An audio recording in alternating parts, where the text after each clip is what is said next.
affirmation. The kingdom of God is here. Only one person is awake. Kingdom of God is here. One more time, louder and clear. Kingdom of God is here. Good, thank you. Now we need that affirmation week after week until it gets deep into our mind and in our heart. All the time you become kingdom conscious, because we are part of this kingdom, and God's kingdom comes through individuals, through believers. So if we are not connected, we are not kingdom conscious, how can the kingdom of God come into the community around us? So we need to do that one. Last week we studied Psalm 1, and it started with blessed is the man. And in Psalm 2, you will see the end of the verse, blessed are those who take refuge in him. So sometimes I feel that there's a connection between Psalm 1 and Psalm 2. In Psalm 1, we saw that there are only two ways. One that is of God's, another that is of the sinners, that is condemnation and judgment. But in Psalm 2, the same kind of idea is taken to a higher level of involving kingdoms and nations, kings and rulers. And they either are for God or against God. Now this is the Psalm 2 in a nutshell, I should say. That's what it is. There is a clicker. Sorry. Thank you. So if at all, how many of you read Psalm 2 today or yesterday or whatever? One hand. Okay. Now that is another thing we want to reinforce here is you read and come, because we tell you in advance, there's no guesswork what we are going to preach on. Why? When you read, you interact with the scripture and you will have some questions in your mind, and most of the times those questions will be answered when you listen here, when it is being preached upon. So we want to encourage everybody to read the word and come, because when you read, there is some material with which Holy Spirit can work in your life. When you have the word in your heart, in your mind, Holy Spirit can take that word and work in your heart. If you have got nothing, then Holy Spirit has nothing to work in your heart, in your life. So please fill yourself with the word and come prepared, expectantly, because God will speak to you when you come prepared. Okay. Second thing, there are only one thing that if you understand about Psalm 2, everything else will fall in place. When you read Psalm 2, it makes not immediately a lot of sense. But I tell you, there are 4 different voices in this chapter 2. Have you noticed it when you were reading it? How many voices is it? 4 voices. First is the voice of the psalmist. He begins saying, "Why do the nations conspire and the peoples plot in vain? Kings of the earth take their stand and the rulers gather together and against the Lord." That is the psalmist talking about the situation that he's seeing around. He gives an analysis of what he's seeing.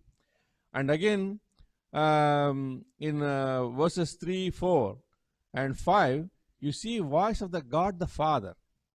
In verse 3, is a voice of the kings and rulers who say, "Let us break their chains and let's throw off their fetters." That's the voice of the kings and the rulers. And then you see that the voice of the Father, the one enthroned in heaven, laughs. His reaction and what he wants to say, you'll see it. And then you have the voice of Jesus Christ, the anointed one, the Messiah. And he talks about it in verse 7 onwards. "I will proclaim the decree of the Lord. He said to me, 'You are my son. Today I have become your father. Ask of me, and I will make the nations your inheritance and the ends of the earth your possessions. You will rule them with an iron scepter. You will dash them to pieces like pottery.'" And of course, the end, verse 11 and 12, is the voice of the psalmist or voice of the Holy Spirit encouraging people to submit to God. It says, "Serve the Lord with fear and rejoice with trembling. Kiss the Son, lest he be angry and you be destroyed in your way. For his wrath can flare up in a moment. Blessed are all who take refuge in him." So if you understand this scheme, I tell you the psalm becomes meaningful. So how many voices I said? Four voices. First is the voice of the psalmist, and then you have the voice of the kings and rulers who are trying to throw off God's rule or God's chains and fetters. They are thinking, basically, they are thinking that to believe God, to follow God, is to be fettered or to have yoke upon their life. But it is not so. It is freedom. Submitting to God is freedom. But the kings and rulers are thinking that it is not they think the other way. Jesus Christ is a bondage breaker. But people sometimes think he creates bondage. That's the problem. That's the problem. What is your view of Jesus Christ? Is he the bondage breaker or is he the one who creates bondage? He is not the author of bondage. He is not the author of loss of freedom. He is not the author of chaos. He is author of order. He is author of everything good. Everything good. And when people acknowledge it, when kings acknowledge it, there will be order in the community, in the nation, among the people. I tell you, when you look into the nations around, it is one man who makes a difference. It's one man who makes a difference. That president, that prime minister, if he's an atheist, the whole nation is atheist. But if that nation that has a believing king or a prime minister, it can make an impact, huge impact upon the nation. Look at a small country like North Korea. Has anyone had no freedom no freedom at all in the country? People are just languishing. There is a long queue for food. The stores are empty because of one man. Because of one man. So that's the reason why if the king or the prime minister knows God, believes in God, that's going to make an impact upon the rest of the nation, upon the world. So that's the reason why this Psalm 2 is relevant today, more relevant today than any other time in history. We need kings and prime ministers who believe in God, because that will bless the nation. It will bless the nation. Sometimes one person can create a lot of pain in the country because they do not believe in God. So there are four voices, okay? And this is a messianic psalm. What do I mean by that? It talks about Messiah. It talks about the coming Redeemer, Jesus Christ of Nazareth. You have it from Genesis to Revelation, the theme of the salvation going through the scripture. But then here, in the book of Psalms, Psalm 2 is called a messianic psalm because this psalm talks about the Messiah who is going to come 1,000 years later. 1,000 years later, he is going to come. But it's talked about in Psalm 2. And the words of this psalm are the most quoted in the New Testament. From this Psalm 2, 18 times it is quoted in the New Testament. And no other chapter has been quoted so widely in the New Testament compared to Psalm 2. So it is a very important psalm. The way you understand this psalm is going to help you to connect with God, to worship, and to live a life that will be powerful. The word of God is to empower you, not to disempower you. It is to make you strong, not to make you weak. If week after week as we study the word, it is to make you strong. So Psalm 2, when you understand, when you walk out of here this morning, you must be walking out with more strength, not with less strength, with more clarity, with less of confusion, more of assurance, and less of uncertainty in your life to face the life. Because this is a psalm, is very revolutionary in understanding it. This is also a royal psalm. What do I mean by royal psalm? When a king is installed, they should read this psalm too. Like when King David is anointed as king, this psalm 2 was read. And that's the time that King David must have written this psalm. When you look into the commentaries, they say, we don't know who wrote the Psalm 2. Psalm 2, we don't know who wrote it. But when you look into the New Testament, Acts chapter 4 verse 25, you see there that Peter and John say that this has been written inspired by the Holy Spirit. In fact, it addresses as, you have inspired through the Holy Spirit. Put these words in King David's mouth and uttered these words. That means how many people are involved in writing this psalm? God the Father is involved. He is using the Holy Spirit and using King David to write this psalm. What more authenticity you need to say that this is inspired by God? Psalm 2 is triply inspired, I would say. God the Father, the Holy Spirit, and King David, under the inspiration of the Holy Spirit, has written this psalm. And that's why this is a very important psalm. Whenever a king is installed, the nations around keep a watch. Nations around keep a watch and try to attack the nation. It is one of those principles in the warfare, nip it in the bud. What did I say? Nip it in the bud. Before the king becomes strong, before he can spread himself, let us defeat him, capture him, kill him. So this is what is happening even in King David's life. When you look into 2 Samuel chapter 7, where he was being installed as king, first thing that you see is when the Philistines hear that King David is anointed as king, so they gather to fight him. They gather to fight him. Why? Because he has not yet become powerful. Though he killed Goliath, their leader and their strong man, now that he's being installed as king, they are worried of more worse things to come. So they want to finish him off. So they gather to fight him. They gather to fight him. But what does King David do? He withdraws into the stronghold. He goes into the stronghold. And then he seeks God and asks, Lord, will you give victory if I go against the Philistines? God said, go. I am giving you victory. So he went against the Philistines. He defeated them. But after some time, they regather again and again, attack a second time. Attack him a second time. And then he asked the Lord, Lord, do you want me to go against the Philistines? Will you give them into my hand? God said, not like as you did before. Not like as you did before. This time, you march around them, attack them from behind. When you hear the sound of the marching in the poplar tree, on the top of the poplar trees, know that the Lord your God has gone before you, and then rise up and attack. And David with his men goes and hides in the behind.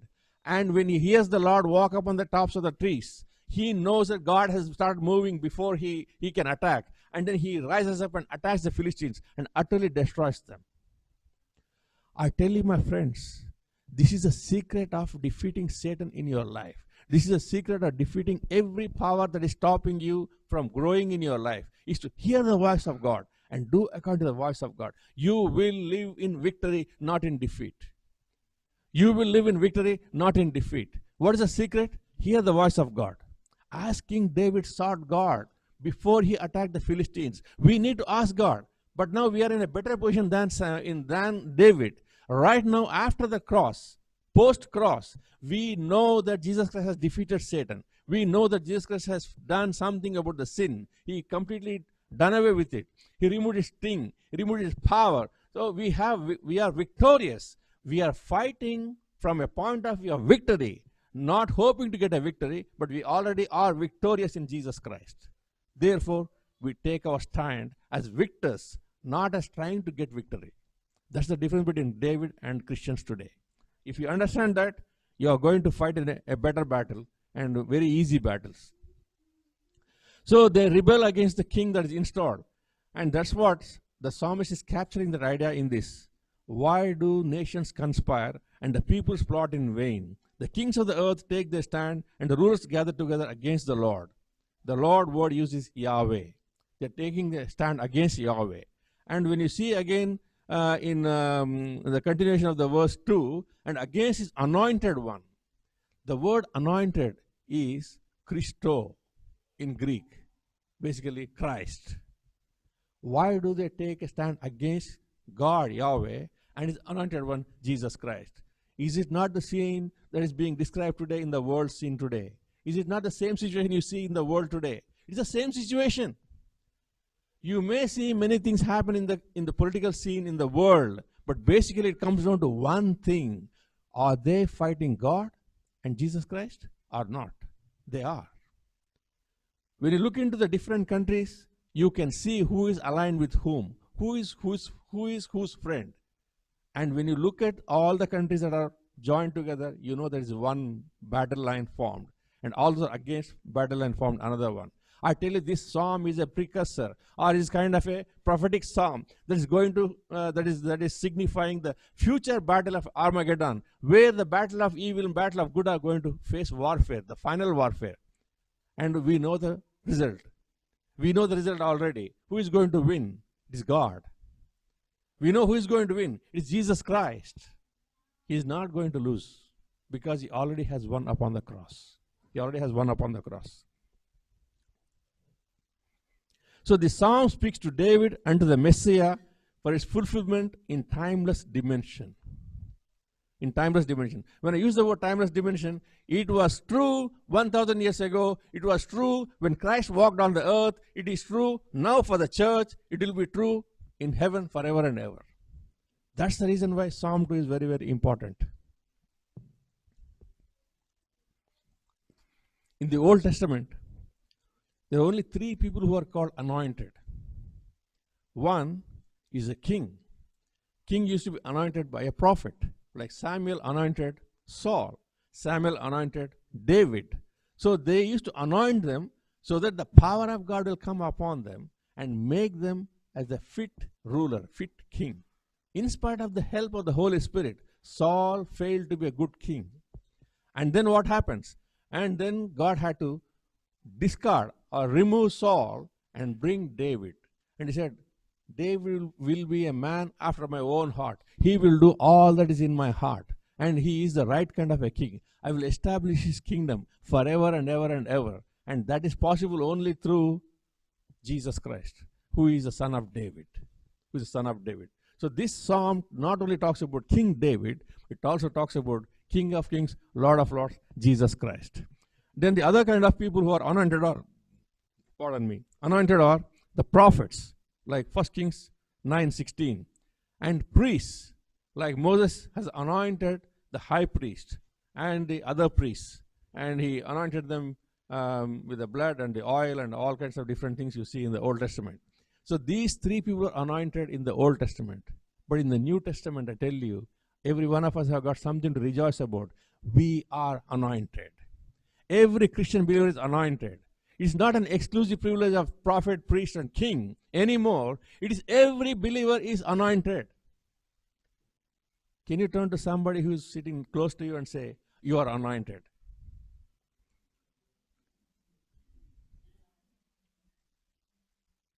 Is there something to rejoice about? We are anointed. I tell you, whoever is anointed is Christ. The scripture says, not me. What does verse 2 say? Against his anointed one. The word anointed is Christo in Greek. So if you are anointed, you are a Christ. Not necessarily as Jesus Christ himself, but you are a Christ, the anointed one, like Christ. You have to live like Christ. In fact, John writes somewhere, he says, as he was, so are you in this world. As he was, so are you in this world. That means you ought to live like Christ. You ought to live like Christ. That is the call of the scripture. That is the call of the scripture. And then you got in Revelation 1:6, and he has made us to be a kingdom and priest to serve his God and Father. To him be glory and power forever and ever. Amen. So we are chosen to be kingdom and priests to serve our God.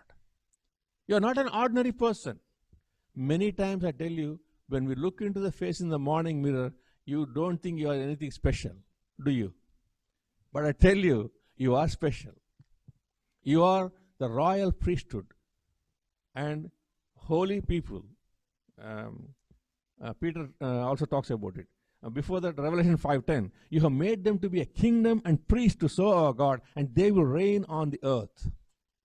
1 Peter 2:9, but you are a chosen race, a royal priesthood, a holy nation, a people for his own possession, that you may proclaim the excellencies of him who called you out of darkness into his marvelous light. What a calling that is upon each one of us.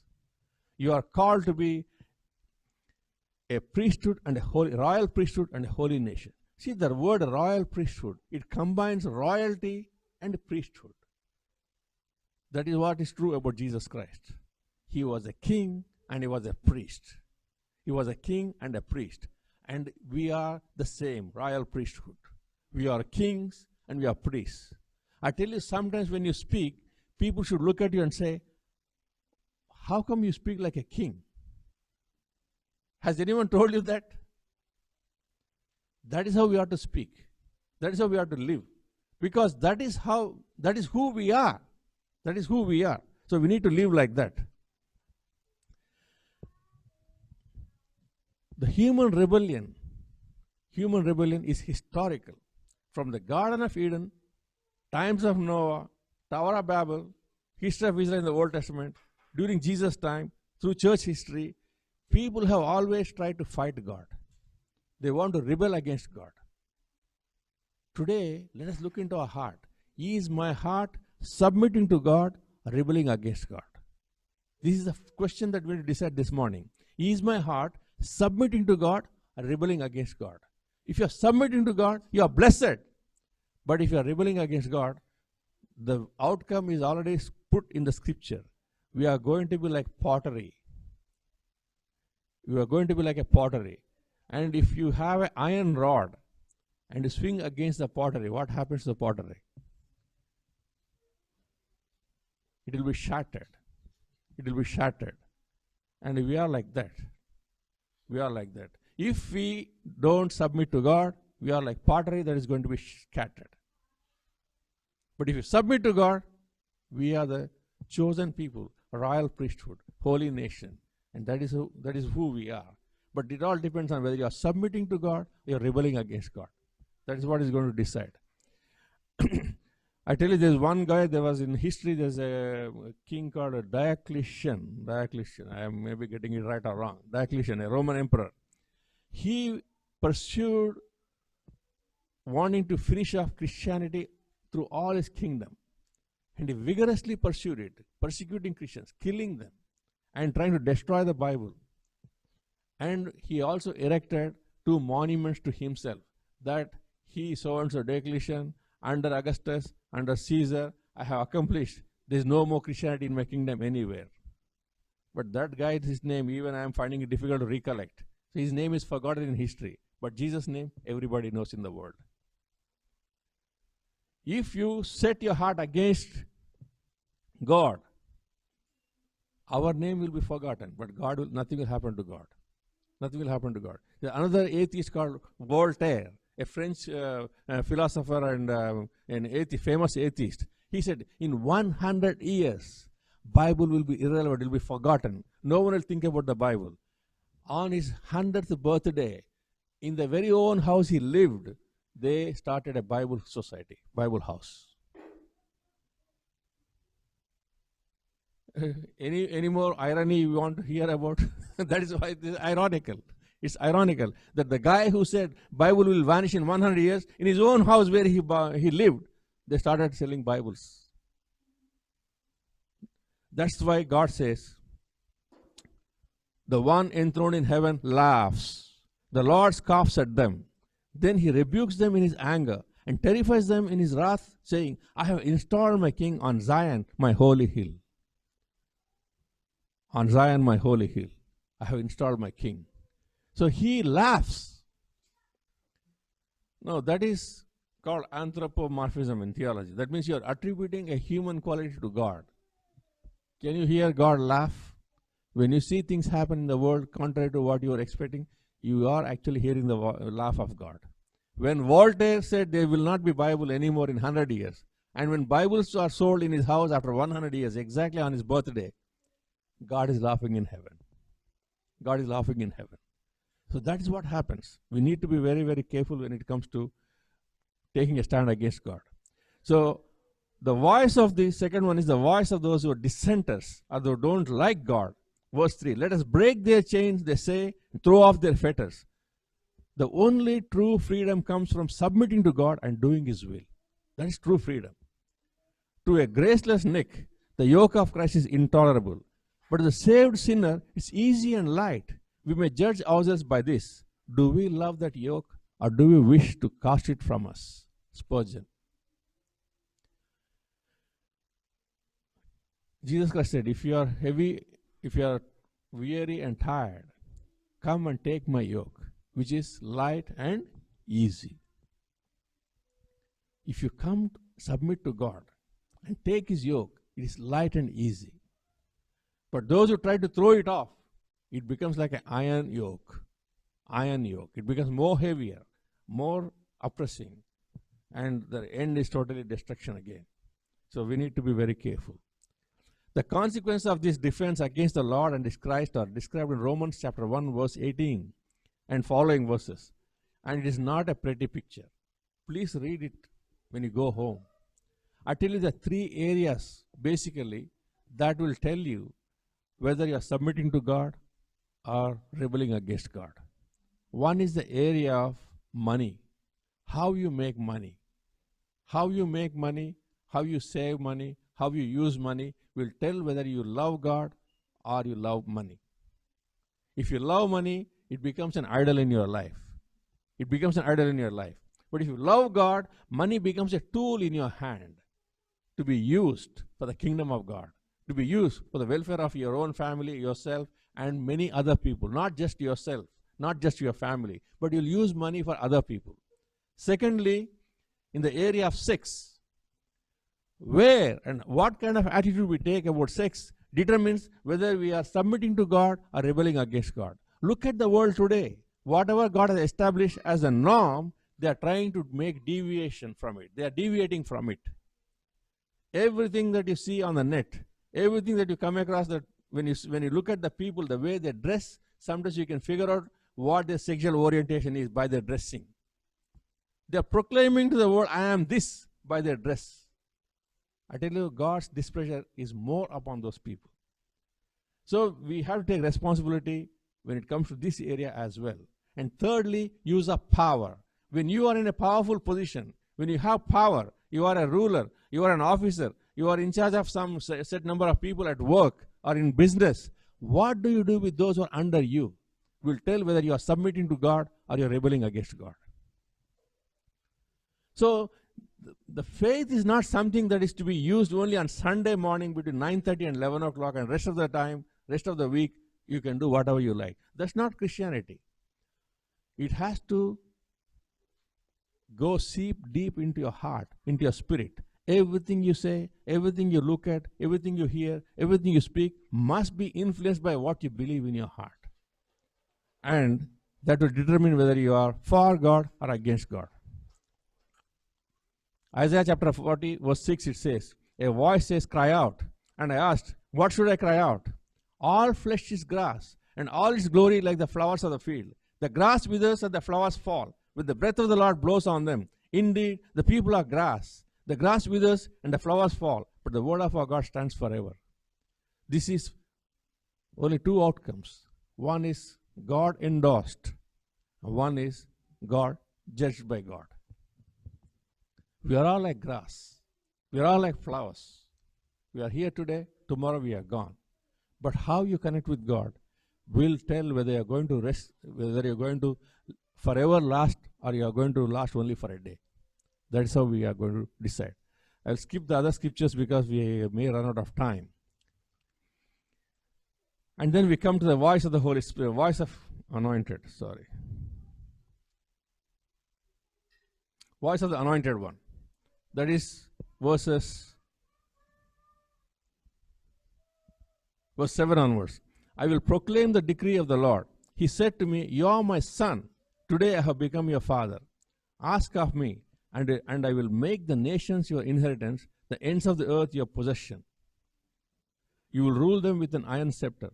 You will dash them to pieces like pottery. I tell you, this word must have meant tons to Jesus Christ when he walked on earth. Why? This is the verse that has been quoted widely in the New Testament. Psalm 2 verse 7 is widely quoted in the New Testament. When was it quoted? First time you'll hear it when Jesus was coming out of the waters of baptism. The heavens were opened, and the voice came out saying, today I have begotten you, you are my son, and I am well pleased with you. I am well pleased with you. Those words are the words from Psalm 2 verse 7. Psalm 2 verse 7.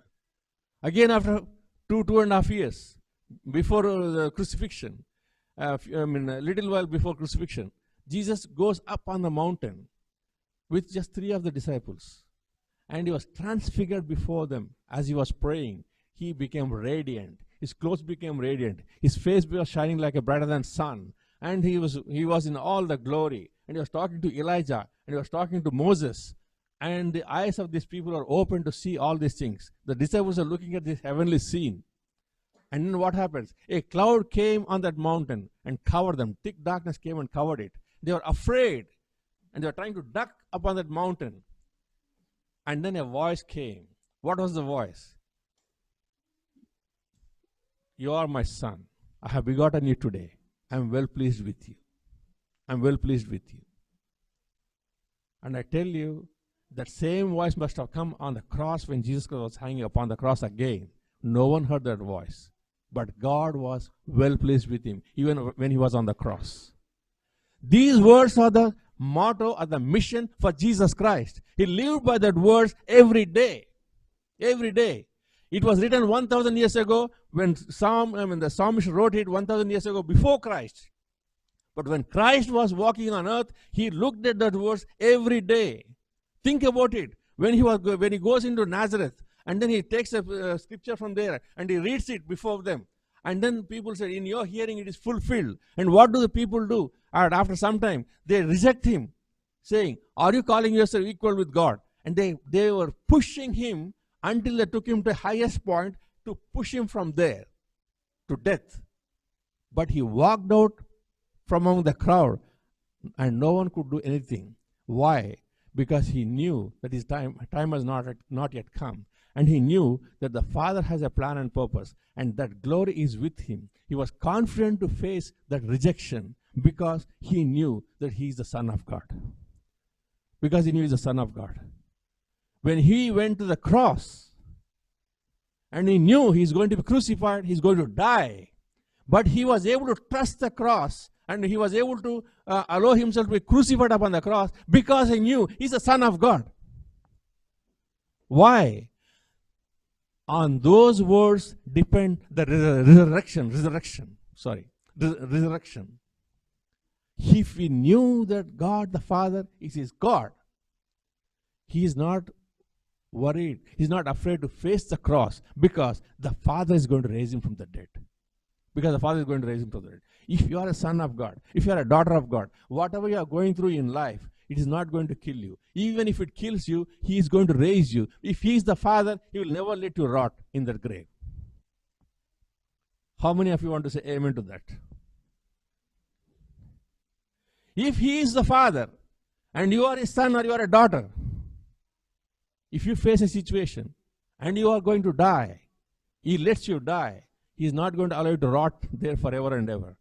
A day is coming when he is going to appear in the clouds. He will come back with saints. He will come back with the angels. At the shout of his, at the voice of the trumpets, everybody who is dead in him is going to be raised. That is the faith. I tell you, that's the same faith Jesus Christ had based on this one word. One word, Psalm 2 verse 7. He says, you are my son, today I have become your father. Ask of me, and I'll make the nations your inheritance and the ends of the earth your possession. When he was on earth, he knew he had only 12 disciples and a few more scattered here and there. But when he prayed, he would have prayed the same prayer. To Jesus must have prayed the same prayer to the Father. You have written 1,000 years ago before I came into the world that you said, ask me for the nations. I will give you nations as your inheritance. And today, you have got the gospel preached in more than 200 nations in the world. And you got people who believe in Jesus in more than 200 countries in the world. They are all disciples of Jesus Christ. They are believers in Jesus Christ. Children of God. That is the fulfillment of this word in Psalm 2 verse 7. Today you are sitting here believing in Jesus Christ. It's a fulfillment in your own life of this word written by God the Father. By the Holy Spirit. You are a child of God today because you are an inheritance that is given to Jesus Christ by the Father. You are the part of the inheritance. You are part of the inheritance. You are part of the inheritance. I tell you, last night I was thinking about it. I said, God, I am running out of words. How can I worship you? How can I worship you for this such a grand plan that you have planned and how you have executed it in my life and in your church today? I said, Lord, I have no words to describe it. I just want to worship you. I want to worship you. You are God upon the throne, and whoever fights you is going to be destroyed. But as for me, I am going to live forever because you are my Father. You are my Father. There's no grave that is going to finish you off because He is your Father. Because He is your Father. That gives us the hope. And I tell you, there are a few more verses, more important ones. I want to dwell on it. And Acts 13:33, He was begotten as a son from the tomb, from the death. How did God make Jesus His son? By raising Him from the dead. And He has fulfilled for us the children by raising up Jesus. It's written in the second Psalm, you are my son, today I have become your father. There's one more verse. Hebrews 1:5. For to which of the angels did God ever say, you are my son, today I have become your father? This sonship is a unique privilege. You are a daughter of God, son of God, is unique. Because that privilege is not even available to angels. Angels are not called sons. But Jesus Christ is the Son, one special Son. And we are all His sons and daughters. And that is a great privilege. That's a great privilege. Hebrews 5:5. So also Christ did not take upon Himself the glory of becoming a high priest, but He was called by the one who said to Him, you are my son, today I have become your father. He has become high priest to be by the right hand of the Father, to plead for you, to make intercession for you, to pray for you day in and day out. Why? He didn't take it upon Himself. It is happening because it is already said by the Father to Him, you are my son, today I have become your father. So the priesthood is part of sonship. The priesthood is part of sonship. If you are a son, if you are a daughter, you are a priest. If you are a son, if you are a daughter, priesthood is part of your life. Do you realize that you are a priest? Romans 1:4. Who through the Spirit of holiness was appointed the Son of God in power by His resurrection from the dead, Jesus Christ our Lord. He was declared Son of God by His resurrection from the dead. So when God says, you are my son, 1,000 years ago, through Psalmist David, that word is not just for David. It was for King of Kings, Lord of Lords, Jesus Christ of Nazareth. And then it is passed on to you and me. That word is for you and me as well. If He is the Father, we are His son, we are His daughter, there's nothing that can threaten your existence. Forever and ever, you belong to God. He raises you from the dead. He gives you sonship. He makes you His son and daughter. And He makes you a priest. He makes you a prophet. And He makes you a king. He makes you a king. We are going to rule. Do you believe we are going to rule with Christ when He comes back? You are all going to be kings. And who is going to be the subject, I don't know. Don't ask me that question. What the Bible declares, I declare. You are kings. You are all going to rule in one day in the future. At our Lord's baptism, the Father alluded to verse 7 and announced that Jesus was His beloved Son. You find it in Matthew 3:17, Mark 1:11, Luke 3:22. But I tell you one more thing. When Jesus was tempted tempted in Matthew chapter 4 and Luke chapter 4, He offered the kingdoms and its glory to Jesus. But God, the Father, had already promised all that to Jesus. But Jesus refused the offer. He could refuse the offer of Satan, the glory of the kingdoms, because it's already offered by God the Father to Him. How can you be tempted about something that you already possess? How can you be tempted about something which you already possess? If you have $1 million in your account already, can I tempt you with offering you $1,000 to do something wrong? You will laugh at me. Why do I need your $1,000, man? I have $1 million in my bank account. So today, if we know who we are, we will not compromise with sin. We will not compromise with Satan. We will not compromise sin. We will not compromise Satan. Because you have the inheritance promised by God in your life. He has put in your bank account already millions and millions and millions of spiritual worth, spiritual power, spiritual glory. Everything is deposited in your account. Why do you want to compromise when Satan throws something at you and tempts you and say, worship me, I will give you this. Obey me, I will give you this. You don't need to compromise because what you have far exceeds what Satan can give you. What you have far exceeds what Satan can give you.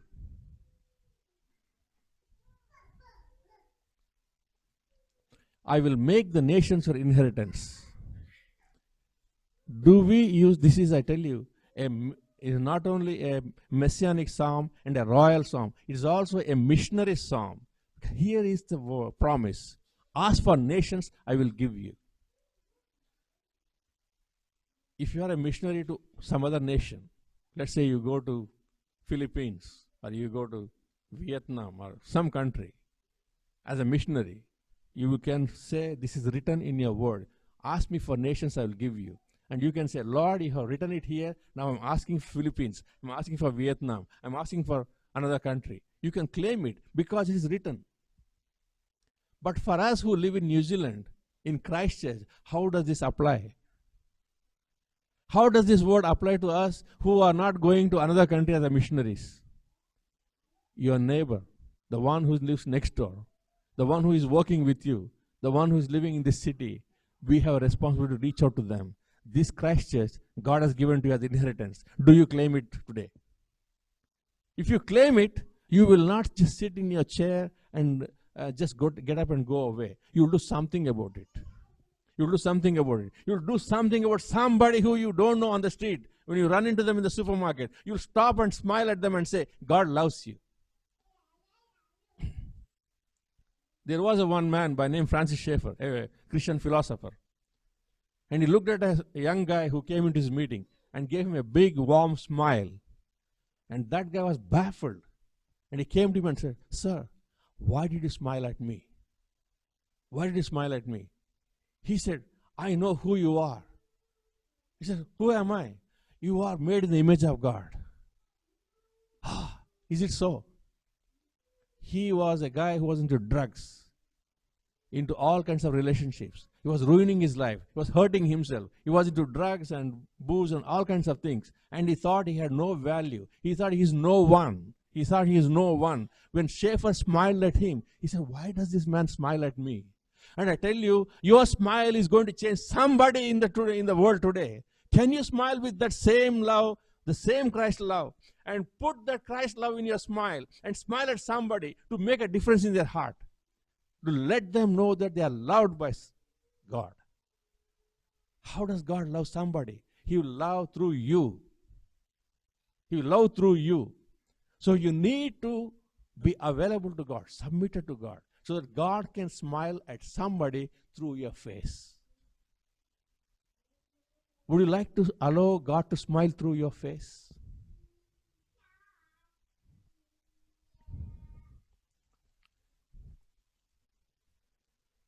Revelation chapter 11 verse 15 describes an exciting consummation of this inheritance. Then the seventh angel sounded, and there were loud voices in heaven saying, the kingdoms of this world have become the kingdoms of our Lord and of his Christ, and he shall reign forever and ever.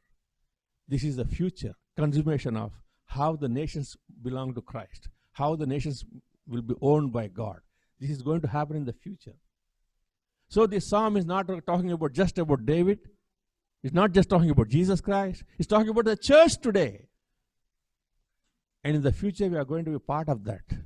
When the angel sounds, seventh angel sounded, there were loud voices in heaven saying, the kingdoms of this world have become the kingdoms of our Lord and of his Christ.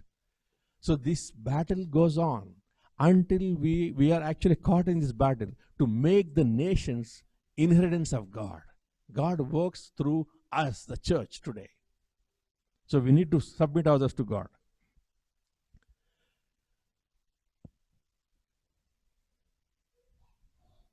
And we come to verse 12. Kiss the Son, lest he be angry, and you be destroyed in your way. For his wrath can flare up in a moment. Blessed are all who take refuge in him.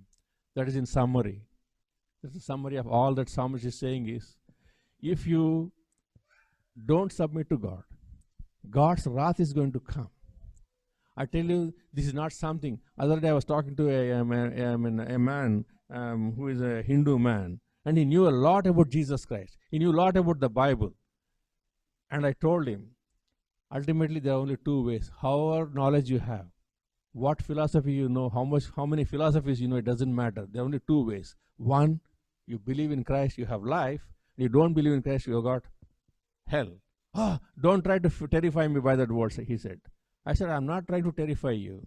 It is a fact. If either are here, if you don't belong here, you belong there. If you don't belong to God, you belong to hell. You belong to Satan. There are only two ways. There are only two ways. There is no third way anymore. People may say, you either believe in God or you don't believe in God. Some people say, I want to be in the middle. I don't know whether God exists or not. I want to be an agnostic. There is no way. That belongs to the other. There is no God. There is no wall on which you can stand in between these two. Either you believe in God, you don't believe in God. Either you submit to God or you rebel against God. There is no third way. Your lifestyle will show whether you believe in God, you don't believe in God. I tell you, whatever we do in our life, we are accountable to it. We are accountable to it. 100% we are accountable to it. If in your heart you got 1% doubt, maybe this is not right, don't do it. Don't do it. Even if you have 1% doubt in your heart, maybe I am wrong, 1%. Don't do it. Because it is better to be safe than to be sorry. It is better to be safe than to be sorry. Don't do what your heart says. I am not really sure. Only 1%. 99% I am sure that is okay, but 1% I am not sure. But don't do it. Because that 1% doubt you have, don't do it. Don't do it. Submit yourself to God. As you submit yourself to God, God is going to bless you.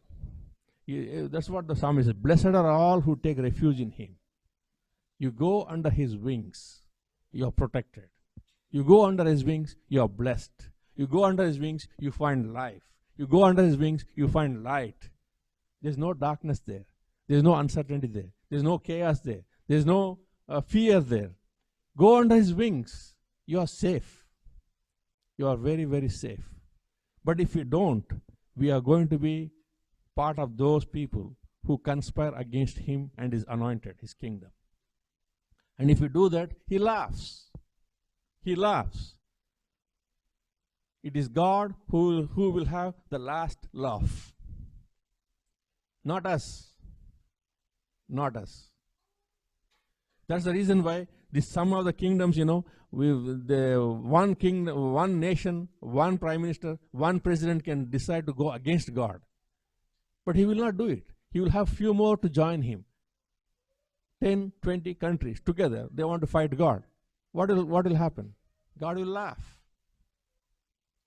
I tell you, when people put Christ on the cross, Satan must have said, I am finishing the Son of God. But God must have laughed. Why? He knows He's going to raise Him up from the dead. He knows He's going to raise Him up from the dead. Today, if you forget the whole thing that I ever said, one thing I want you to remember is, make sure you are a son or a daughter of God. That's the first step. Second, if you are sure you are a son of God, you are a daughter of God, let your life show that you are a son of God, daughter of God. Let not your life deny that you are a son of God, you are a daughter of God.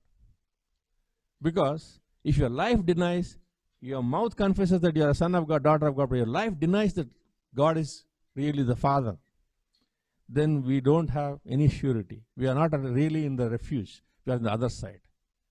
The one who is going to be punished. We are like, actually when the kingdoms, before the king will go into war with another king, he will set up all the pots there. Mud pots. And he will take a iron rod and swing it across. All the pots are smashed. This is to boost his ego that he's going to win the war. It is going to smash the enemies like the pots are smashed. We don't need all those things now because it is already done. Jesus Christ has said, it is finished. He cried out from the cross, it is finished. It is finished. It is finished. What is the war that you are going to fight? It's already finished. In your favor. You already have won. So you need to know it and take your stand. When Satan comes against you, you take your stand. Take your stand and tell him, I command you to withdraw from me because I am already victorious. I have already won. He made you less than nothing. So just go from here. Just go from here. Learn to speak back to the devil. Learn to speak back to the devil, because there lies the victory. Many Christians think that prayer is talking to God. Oh God, deliver me. Satan is just here, standing here. Please come and fight him. God says, I already have given you victory. Just turn to him and speak to him. He will run away from you. When he attacks your children, tell him, hey, I tell you now, I have authority to tell you now. I am a son of God. I am a daughter of God. I have authority over you. Take your hand off my son. Take your hand off my daughter. And see what happens. See what happens. You will come back to me and tell me, oh, one day you preached on Psalm 2 and you told me to pray like this. I spoke back to the devil. I tell you what, he ran. You have that authority because you're a son of God, you're a daughter of God. When he touches your finances, turn to him and say, hey, you cannot touch my finances. Why? Because God has blessed me before the foundations of the world, and you cannot touch it. You cannot touch it. You speak back to him. Every morning you speak back to him. Every day when I am driving my car to work, I tell him, I tell you, Satan, you cannot touch my finances because God has blessed me with abundance before the foundations of the world, and you cannot touch it. Every morning I tell him, 5 days a week, because only 5 days I work. But other 2 days in the night when I am praying, I say the same thing. I say the same thing to him. I bless Seema's finances. My job is fixed income. I cannot increase it, but I can expect more houses to be sold through Seema. So I tell him, you will take your hand off Seema's finances. You will not touch her business. I command the listings to come in the name of Jesus. I command the listings to line up in the name of Jesus. I tell you, they do line up. They do line up. Why? Because I tell it to happen. And Jesus Christ said, when you ask for something, believe that you already have received it. It is yours. Believe that you already have received it. It is yours. And I tell you one thing. If you come to this church for a few years and you still say, my finances are weak, my children are not doing well, I will blame you because I have taught you what to do. I am telling you, you cannot be the same. If you listen to the word and do according to the word, you will not be the same person. In fact, you may even leave this church and go become a pastor or a missionary. I will not be surprised. Because the word is powerful. If you're convinced by the word, you will change. If you obey the word, you will change. Your family will be blessed. Your finances will be blessed. Your health will be blessed. Why? Because you learn to speak back to the devil, to enforce your authority as a son of God, as a daughter of God. You have authority. Jesus paid for it by his own precious blood, by his broken body. And when you do that consciously every day, things will begin to change. Things will begin to change. We do get people who say, please pray for us. I'm going through this situation. And this situation is too bad. My health is not good. I got so many bolts and nuts in my neck, in my waist, in my leg. Okay. In the name of Jesus, I break the power of Satan upon your life. I pray that prayer and I say, after the prayer I ask, how do you feel? Oh, the tightness is gone, the pain is gone. Praise God. Is it because I have went and put my hand and loosened the screws and removed it? No, it's the power of God that comes upon you. When I say in the name of Jesus, that power comes. There is power in that name. And he is the King of Kings, Lord of Lords. And God has installed him on his holy hill in Zion. And those who live in him, those who believe in him, those who have faith in him will rule like him, will be sons and daughters of God. This psalm is not written just for Jesus Christ, but it's written for you and me. It's written for you and me. I tell you, the way as I'm studying the word, because I had to preach every Sunday, I had to study the word. But I tell you, it is changing me. It is changing me. It is just changing my level of faith. The way I can believe God is increasing day after day after day. That is what is the power of the word. That's the power of the word. You meditate upon it day and night. It will change you. It will change you. Shall we look to God in prayer? Let's close our eyes. Thank you, Lord. Hallelujah. Thank you, Lord. Hallelujah. Thank you, Jesus. You are the Son of God. And God the Father has witnessed to you at the waters of baptism, on the Mount of Transfiguration, and on the cross, when you were hanging upon the cross. The clouds, dark clouds surrounded that place. It became like night because you were grieved over what is happening. At the same time, you are laughing in heaven because you are defeating Satan. You are defeating sickness. You are defeating every problem. And Lord, you are empowering this small thing called church, which was only a handful of 12 people, 11 people. But Lord, you knew that these 11 people, those handful of other believers, are going to turn the world upside down by the preaching of the power of the powerful message. And today, Father, we thank you for your word which says that you have given us nations as inheritance. We claim them for you to the glory of your name. We claim them for you to the glory of your name.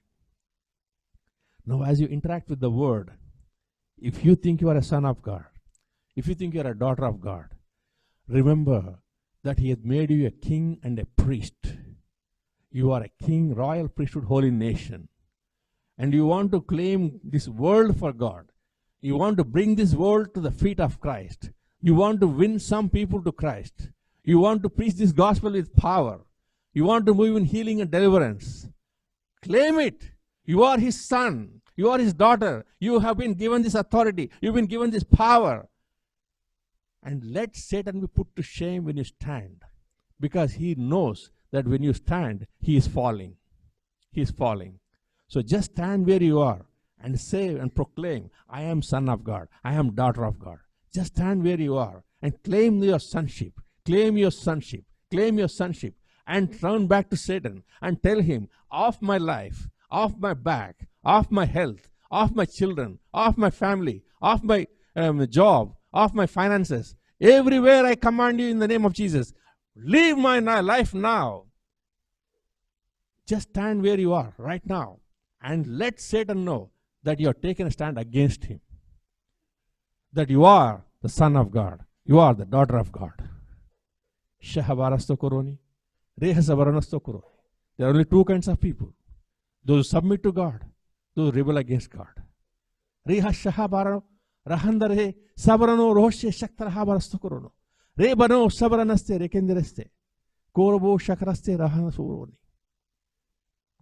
to God. Submit to God and resist the devil. He will flee from you. Submit to God and resist the devil. He will flee from you. Submit to God.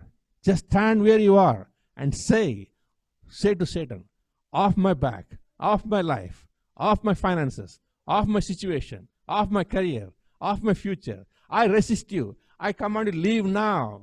And I am a son of God. I am a daughter of God. I stand now. I take my stand. I will not allow you to win in my life. I will not allow you to win in my life. Because I am victorious one. I am the one who has won against everything. I take my stand as a victorious one.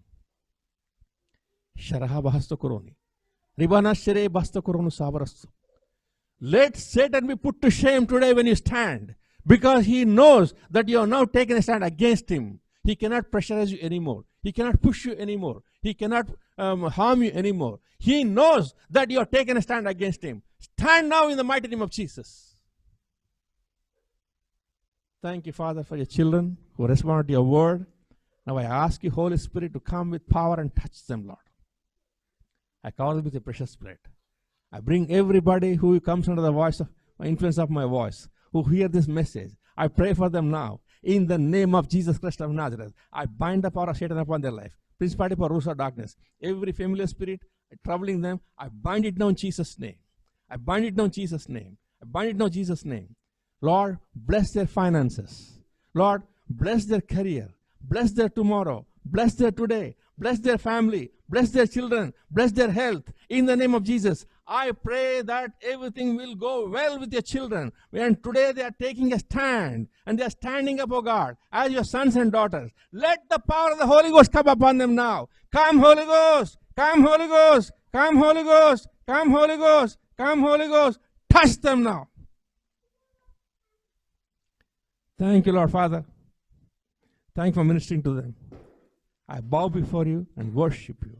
I kiss your feet, I honor you, Lord. Ribara shakarhanda borise marase. Sandara seste bohosokroni. Rinama shaktara borosokroni. Today you have taken a stand.